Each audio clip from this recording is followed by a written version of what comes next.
All right, let me take all our questions now, and I'll start from you. You said lately that it's becoming embarrassing for government officials to keep denying actions they are responsible for. Then you ask that, are there no strategies they can use in public relations? Yes, there are strategies. But note that even the denial itself is a strategy. Yes, it is called plausible deniability.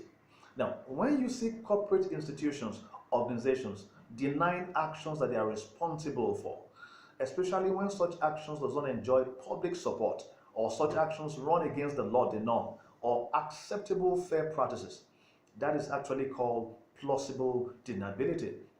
They may not even know what they are doing. Now, you might not have seen the best usage of this strategy lately. It depends on who is using the strategy. Remember that in most cases, they are not being handled by professionals. Of course, that is our case in Nigeria. You cannot compare a knife in the hand of a baby and a knife in the hand of a butcher. The butcher holds the key to the finesse. Okay?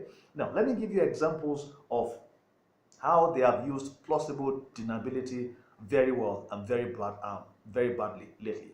In Ekiti State recently, when police officers shot tear gas at some members of the party, remember that people cried against it, and immediately the police came out with a press release where they apologized, number one, where they blamed the low-ranking police officers for the action. They even condemned the action, and they said it was a mistake, and they promised that it will never happen again. And they claim that they never gave such directive out to them. Immediately the noise came down. Give them kudos. That was a good use of that strategy. But same thing did not happen in Abuja.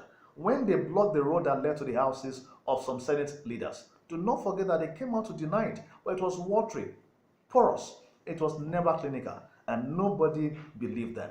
Remember or note that when you use plausible deniability very well, it is supposed to lead to gaslighting. Gaslighting is a situation where the victim of that action would even lack the courage to blame you openly for that action, because of course you've done your job using plausible deniability clinically. Now, there are some indices that work for you when you are using this strategy. One of them is integrity. I'll give you an example. Recently in Benue State, the police officers were sent to that state to block legislators from entering into the state assembly complex.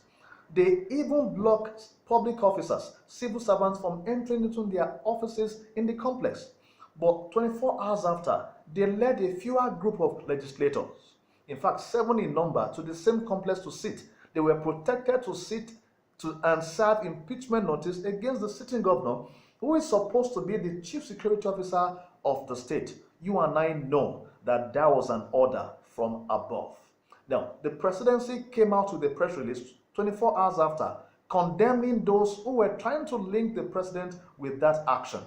Now, of course, you know that there was no way the police IG would send the police against the sitting governor of a state, who is the chief security officer of that state, without the directive and the backing of the presidency. But because in that statement that the presidency released, they used the integrity that we have ascribed to Mr. President to prove a point. And of course, the noise came down almost immediately. So in this profession, there is no one approach, one all-size-fits-all approach. You use strategies based on the native intelligence of that action per time.